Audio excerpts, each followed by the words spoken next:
But before we start off and call the panelists to give their views, let's just take a look with a little more different perspective. We all talk about a self-reliant nation. How do you go about making a self-reliant nation? Is by having a vibrant defense industrial base. And how's that vibrant defense industrial base comes from two parts. The first is the technological bandwidth which the nation has, and the second is based on the so-called the manufacturing capability competence or the manufacturing ecosystem. Now, while any nation which creates this kind of a vibrant defense industrial base can become self-reliant, can it manage only by the domestic requirements? The issue here would be that most of the demand for the weapon platforms are hacksaw in nature. You'll get one large platform and then you will have a period of 8 to 10 years when that platform would again come back in the form of an upgrade or another process. So to ensure that you have continuity, after all, if you have created capability, if you have created an industrial base, you need continuity. And for that continuity, it is important that there is a certain amount of export of those products to the countries which would fall in the so-called the strategic domain or the strategic partnership of the country. So that being the important criteria, I think exports play a very major role in all this. Fortunately, the panelists which are here today are actually all exporting their products. So what we will do for today's discussion is, I'll call each of the panelists. They can make an opening statement of 5 to 7 minutes, or if they choose to make a presentation of 8 to 10 minutes presentation, and thereafter we will carry out the discussion on some of the parts of how the exports can really shape up. So the first panelist for this is Mr. Sartaj Singh from Solar Industries.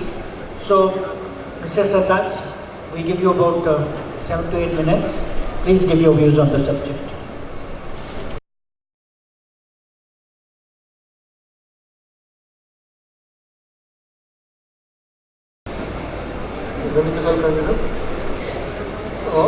In solar factory, we have been in the business of industrial explosive for the mining industry, and we had a global footprint.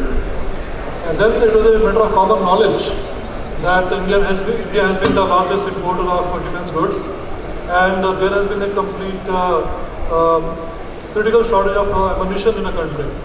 So we have gone into this area because we had a market set up where we were exporting to 52 countries, and 30% of our value production was going to exports. So with that base in the market, we have entered into production of high energy materials like HMX, RDX, TNT, and also into manufacture of ammunition. So today, this HMX, RDX and TNT and their compositions, we are exporting to very leading countries like USA, in Europe, and Southeast Asia. There has been a good domestic market demand for ammunition also, but we found that if we depend only on the Indian market for this ammunition or supply of explosives, we will not be able to have the rate of returns required. But that's why we had to focus on export, and this was the offshoot of our business activity in the Nagpur, that we are able to enter into export market for these explosives. As I brought out that we have been the largest manufacturer and exporter of industrial explosives in the country, and we had that knowledge base with us to deal with explosives, and also we were doing export to more than 52 countries, and our export percentage was around 32% of our value production. So based on that knowledge and looking at the Indian market, that there is a shortage of ammunition in the country, and looking at the export market, we have ventured into defense explosives and ammunition. We have a footprint where we have facilities in Zambia, Nigeria, Turkey, South Africa, and the facilities are coming up in this year in Australia, Ghana, and three more countries. And in the country itself, we have footprints in so many states and given on the side. So we had taken this decision about 5 years back that because the government of India was supporting Make in India program for defense factories, so we have set up facilities in high energy materials complex, in composite propellant for rockets, melt and cast facility for filling of bombs and torpedoes and mines, and we have got full-fledged facility for testing. So with these facilities we are able to build a facility like we are the largest facility for manufacture of HMX and compositions and RDX and TNT, and we have all those licenses with us, and we have all those facilities built to these capacities. And we find that the offshoot of high energy materials was not only into defense, but also it found use in oil exploration in many countries. The shale gas technology is dependent on HMX. So once we entered into the defense market, once we entered into this high energy materials, we found this big market for high energy materials also. In our plant in Nagpur, we have the facilities for making, as I told you, high energy materials, composite propellants for rockets, and filling of warheads for all kind of warheads. And we also do fuses, electronic fuses and igniters. And also we have facility for integration of cold rockets and in hot condition of rockets. And also we have built a full facility for testing. This is one view of HMX and HX plant. We are able to make all kind of compositions because HMX as alone is not used in any composition. HMX is mixed with either TNT or aluminum or some plastic composition, and it can also be converted into insensitive munition for use, which is a demand for today's market. And also when we export to outside, they want it to be in insensitive condition. We have to mix some excess of that and then export it. We have facility for all kind of warrant filling, because we have got three categories for melt and cast facility. We have press composition, and we have cast and cure. These are three technologies we use for filling our warheads that also are in place and operational.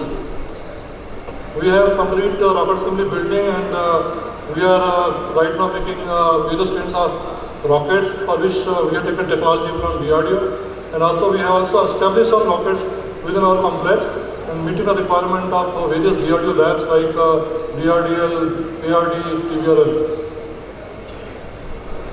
This is another view of integration of rockets and missiles. And in case of composite propellant, we are now into space also. We are now casting BrahMos booster. Recently BrahMos was flown with our propellant successfully, and we are first in the country to have manufactured BrahMos propellant. And we are now looking at PSLV of ISRO. We already got orders for making booster motor for PSLV, and the teams are with us to make those kind of propellants. We are already supplying 5 boosters on a regular basis, and we are working on many more propellants in this thing. We have in-house testing facility also for propellants, and we can go up to 20 tons of testing.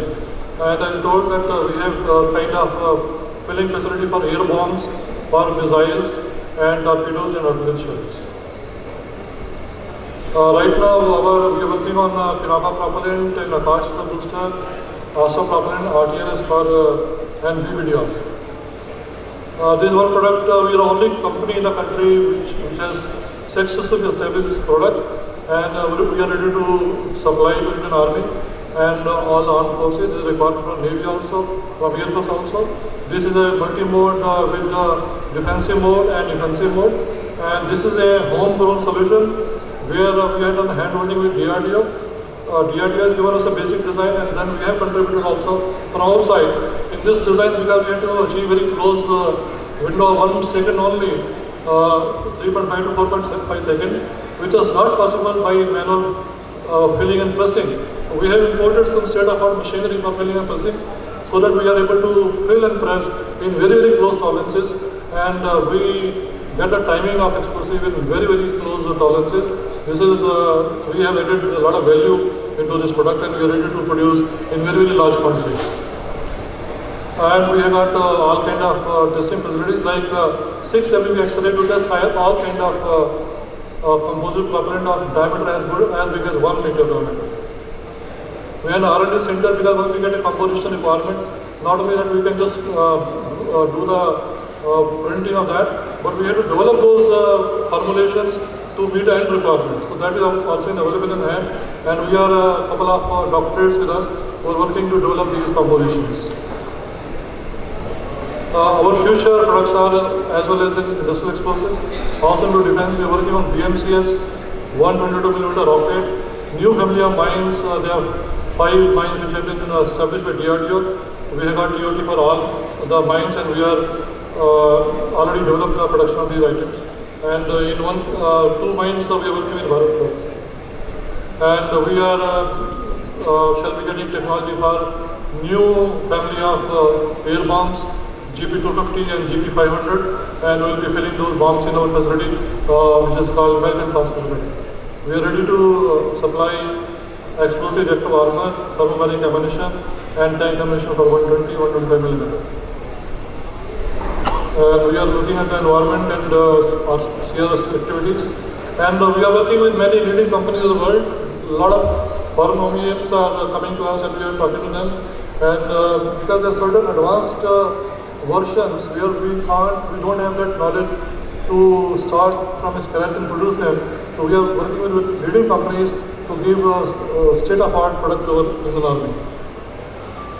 Thank you so much for your time. Thank you, Sataj Singh. So, Mr. Sataj gave out solar industry's pitch for exports. Other questions as to what does he need to facilitate that we'll ask later. But let's move on to Mr. Ashok Atluri.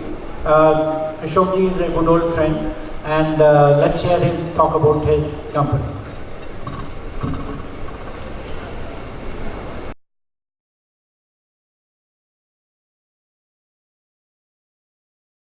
Okay, thank you so much. Zen Technologies is offering a solution called Combat Training Center to many countries, and we are in talks with quite a few countries who are very interested in this solution. What exactly is this solution? I'll just talk about it. So the question that all armed forces are asked is only one, that is, are you combat ready? And we have varied degrees of combat readiness in our mind and various degrees of combat readiness in reality. And so how do we map the readiness which is there to reality? How do we test what will actually happen if there is a war or some kind of a real situation? So what are the kind of threats that we are facing now? The threats that we face include the conventional threats of war, the war across the border, but the more recent threats are highly indoctrinated, invisible enemy within the country. And what they choose are multiple random targets. It could be a school, it could be an office, it could be a place of worship, it could be anything. And the timing is completely at the individual or the group's choosing. They can timing and the place of hit. And they typically operate in small and even as lone wolf attacks are possible. So, but now what are the challenges that are being faced for the training? So I think the main challenges that are being faced are lack of live firing ranges. There are barely any live firing ranges, and especially in India we have very few live firing ranges. The time required to train, the training time is not available with the armed forces because they are so busy doing some duties. They don't go for training at all, and there is a lack of training in that. The manpower is required to support the training, that's also in severe shortage, or they are preoccupied with something else. Training ammunition, that runs into billions of dollars. The amount required for proper training is so huge that the countries are unable to spend for the training ammunition. And again, what kind of training is being given? It's almost a one-sided training. You go and fire on a range, that's completely one-sided. Is the other side firing at you? No. So how do you build skills for a realistic engagement with the enemy? And the training facilities, they're not far, they're far and few between. And the last, but the most important is the wear and tear that happens when you use the actual equipment in the training purpose. The wear and tear is so fast that the level of the usability of the equipment comes down, and we are very not so sure that whether we will have the equipment at the time of actual conflict or not. So these are the issues that the training is facing now. And the most important thing that is missing is in all the training engagements is the lack of ability to score the performance of a group or a unit, but how they were able to perform. So this is a very, very good, one of the cliched saying about this is, what gets measured is what gets done. When you look at it, it has a deeper meaning for all of us who run organizations or something. We know what measures gets done, and what doesn't get measured doesn't get done. And when something in our organization, we say it's not getting done, so who is to be blamed for that? We have to blame ourselves because we didn't put in the right measures to drive the right behavior in our organization. So if you want something get done in your organization or in your unit, you would put the measurements in place so that those things get done. So we look at the Combat Training Center. Now the whole point of this is, how can we create a space where from very basic training or very, very advanced training can be done. So the Combat Training Center is a solution which drives us towards adapting all the latest technologies in training and getting them to the armed forces. If you look at it, there are 3 layers to this. The topmost layer is about virtual simulators. Now Zen recommends very strongly that 80% of your ammunition needs can be taken care of by using virtual simulators. So you are almost, that's a huge amount of saving that will be done. And typically, with 1 year saving, the whole thing can be financed. If the saving is actually documented, with 1 year saving, the Combat Training Center can be procured. And then in the second layer, the middle layer, you see that's for live simulation. Actual engagement between force and force can be carried out, again without any real ammunition. It's a laser-based target. We are one of the few companies in the world, maybe one of the 3 companies in the world that have perfected this technology. And this is not only at infantry level, but it can be done at artillery level, it can be done at armored vehicles level and medium machine gun, ATGMs, etc. It has been done at multiple levels, and this is a very, very strong technology only available from India. And finally, we can also do live fire and training in the same Combat Training Center. So this is what we have been doing. And again, the big thing is, the scoring is a very, very big thing in this. If you want your armed forces behavior to be driven in a certain direction, the scoring can be customized so that the force is trained in a particular way and they get the benefit of the superior training.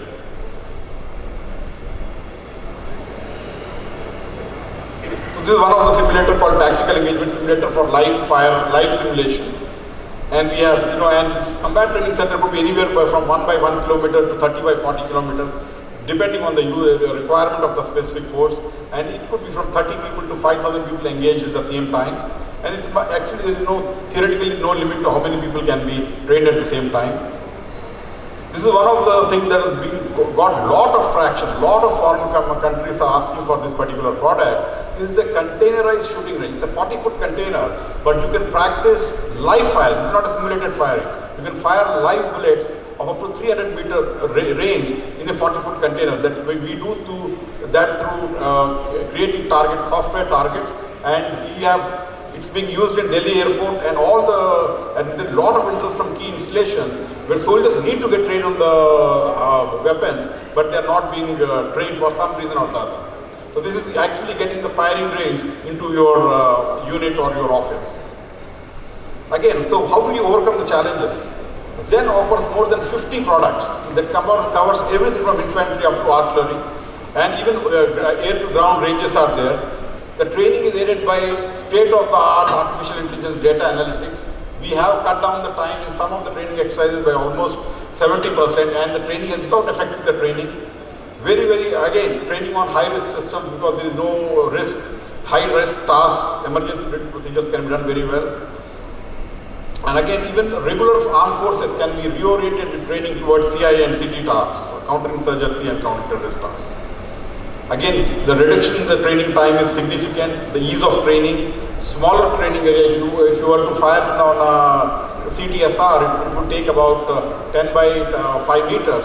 But if you were to do the same, you would require a huge range running into a few acres and then all the security that's required. So everything is, and that results in huge savings in training, ammo, time, logistics. And one of the questions a lot of people ask is, Ashok, the initial capital investment is required and savings come later. How do we save while we, how can we reduce the cost of initial investment? So what we feel is, thanks to the new policy by the government of India, there is a line of credit that government of India is offering. If you are interested in this solution, we can come to you where your savings will pay for the combat training center. So that's our offer. And one thing we've seen is, a lot of countries to whom we are talking, they are thinking of combat training center as a showcase for the whole region. It's also a way for the other countries to engage with the country that sets up the combat training center. We think it will be a huge attraction in terms of the training value that it will give in that region. Again, briefly about Zen, we are leader in training simulations for armed forces. We have more than 25 years in the business. 90% of our sale is from repeat customers. And more than 50 products we have developed in-house R&D. No ITR restrictions, so we can export. Just we need MOT's permission, which Mr. Sanjay Jaju said you get within 2 weeks. IP is owned by Zen. We have filed more than 90 patents worldwide. And by the way, if you are buying from Zen, and we have the toughest customer in the world. The toughest customer in the world is the Indian Armed Forces. If they have bought it, they have bought from us against toughest competition in the world. We have competed against Cubic, Saab, Thales, Rheinmetall and all the big shots, and then we were able to sell to the Indian Army. So you are getting the world's best product here. So at the end I would like to quote Sun Tzu, the art of war teaches us rely not on the likelihood of the enemies not coming, but on our readiness to receive him. Not on the chance of his not attacking, but rather on the fact that we have made our position unassailable. And only thing that I think CTC makes you unassailable, completely powerful, and nobody could dare attack a company that has the CTC. So what we want from you? Challenge us to prove ourselves. How do we do that? We interact with our team which is here, and two, we are all invited, all the defense attachments are invited to visit an experience center that we have set up in Hyderabad. It is just beside the airport, and it is a day trip for you. Whenever you want, please let us know and we will be available for that. Thank you so much. Thank you, Ashok, for making a very strong pitch for the people. Now we have Mr. Jupala, who would be talking about his company and his offering. Good afternoon, everybody. Thank you very much for Bharat providing me opportunity to talk to. SafeSure Run Flight System specializes in manufacturing of continuous mobility solutions. As you are aware, to increase the speed of a vehicle, wheel is a very important component. But because of rubber tires seems to be one of the weakest portion of whole vehicle mobility or vehicle system, we always have struggled to have a system in place whereby you mount a 5 crore gun or you mount a very specialized equipment, but if there is no mobility, and I am very sure that you would be most upset person on the earth. So we are manufacturing a continuous mobility system called Run Flat Systems. Run Flat Systems provides you continuous mobility between 50 kilometers to 100 kilometers when you have a flat tire or you have a shoot up at your tires. Initially, before 2008, India used to import a lot of this equipment, components from abroad. The Americans and Europeans were the leaders of this product. Subsequently, in 2008, when we have produced this product in India and offered this for approval to ordnance factories, it was not an easy challenge for a small MSME industry to get a product tested and approved at the times when there was a lot of resistance and pressure from external companies like the established players. But as a MSME player, we really have worked out very hard to put a quality product at a substantial saving to the government. And subsequently, down the lane, we have already completed more than 10 years. Companies like the established players, but as a MSME player, we really have worked out very hard to put a quality product at a substantial saving to the government. And subsequently, down the lane, we have already completed more than 10 years in the industry. We have started with one local Indian company, but fortunately we have ended up exporting more than what we are supplying to the industry. We are exporting to more than 15 countries currently, right from Australia to Israel and major companies around the globe. And I mean, what I feel for MSME to succeed, I mean, maybe we are a successful story, but I also need to look at the other side where MSME puts up all his energy to, and he puts up his life into a project and a product to bring it live, putting his whole life, but ultimately there is not enough support from the government or support from the banks what normally large enterprise would get. And it is sometimes a very sorry state for a small MSME to go abroad to sell their products. I mean, I was very vocal earlier also in my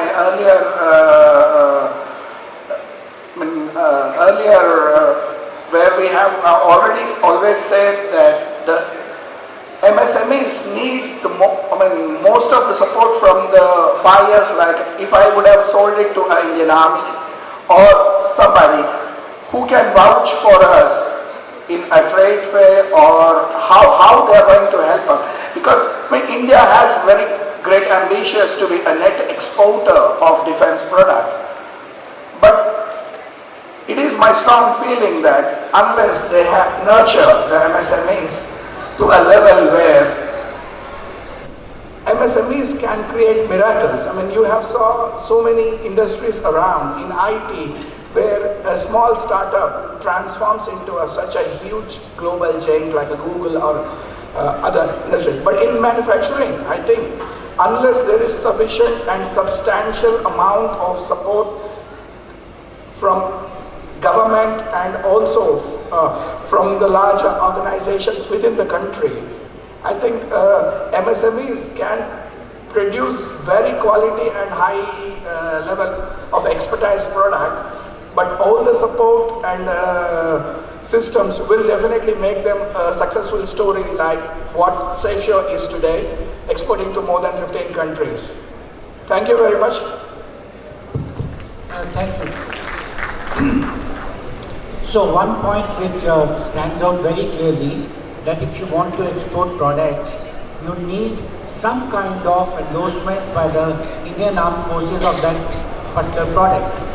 And I am very glad to say that that thing has been realized by the MOD and the Indian Armed Forces.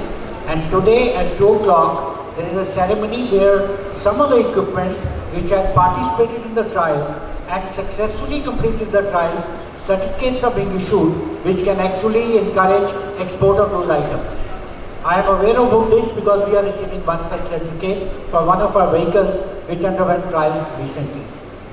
But coming back to the point, there were some very interesting discussion points, and before I open this to the House, first thing which was mentioned was what gets measured is what gets done. I think there is no better example than this. India's exports or defense exports were in something like 50 million, 60 million, 75 million, which are 300 to 400 crores.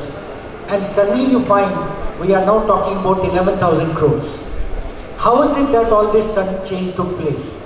One of the ways was that there was a very clear mission or a vision statement that within the next 5 years will reach a target of 35,000 crores. Now when you started to measure it, it started to get done. Let me also give you another example. We talked about exports. Our group is one of the large exporters in the country. Almost about 55% of our total revenue actually comes from exports and 45% from the domestic market.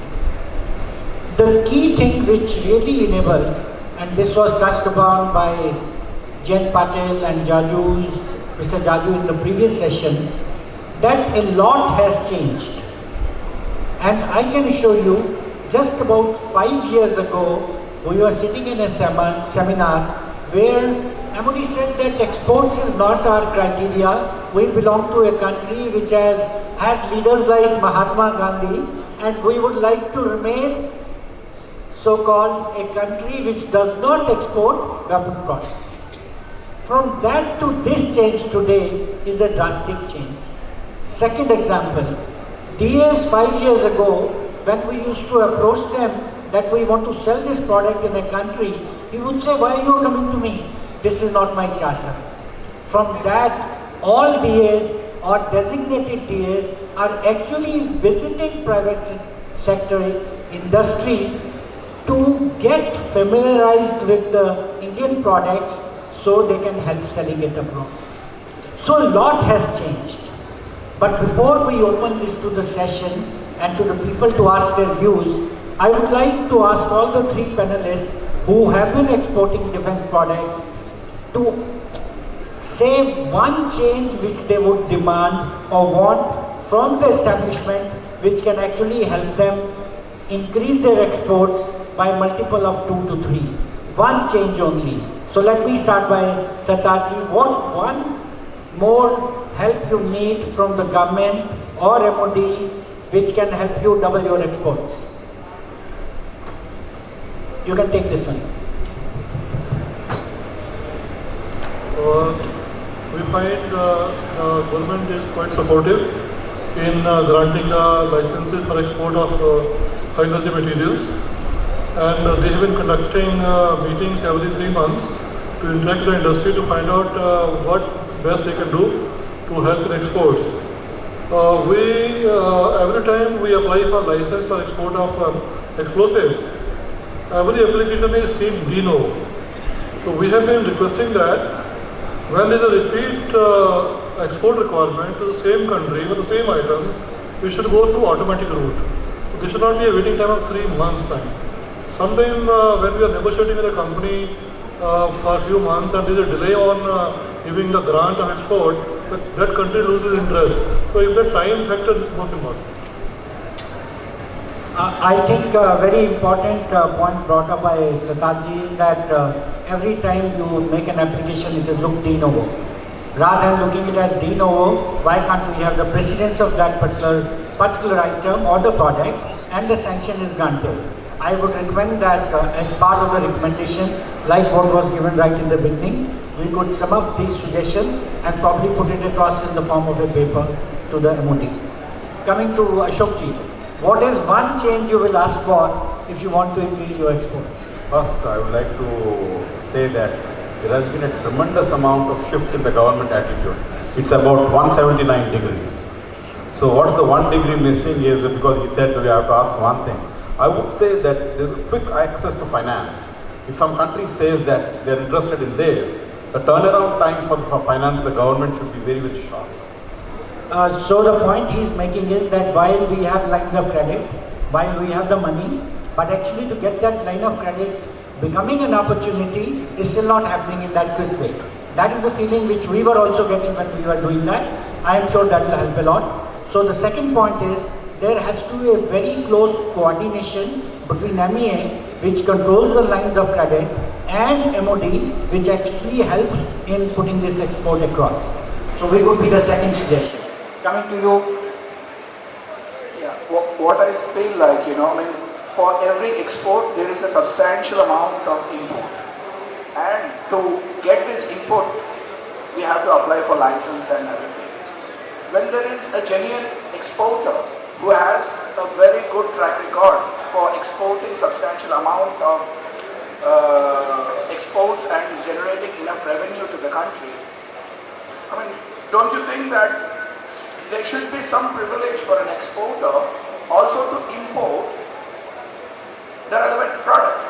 Because assume that if I got an order for export, but to get a license for import takes me around 30 days, and my product has already arrived, and it is just my time has been wasted just for this bureaucratic thing. I totally understand that it should not be waived off completely, but at least assume that if an exporter is exporting $1, at least he should be entitled to get, without no questions asked, maybe 20%, which is 20 cents worth of import, so that he can be always ready enough to cater to the requirements of the industry. Because I am very aware of situations where we export, where my customer comes up overnight with some requirement and says his delivery period is 20 days, and my product being very bulky, in spite he is picking up by air. So this is something what I feel will have a game-changing effect. I think he's raised a very valid point. We have, I would say, a lot of regulations on DTAs, domestic tariff areas. We have, I would say, regulations on export-oriented units. But the key point which he is bringing about is, if you get into one of these areas, which is especially EOU, or if you are going into the SEC, the problems are that there are a lot of other restrictive conditions which do not give you the flexibility. But in such cases where there is a clear export order, if you have to import certain items, I think this could be facilitated. This could be in terms of percentage and not exceeding a certain percentage, like he's suggesting maybe 20-25% could be without any restrictions and much faster. I think this is another suggestion which we can carry. I think these three very valuable suggestions have come. So with this we come to the end of this session, and thank you very much.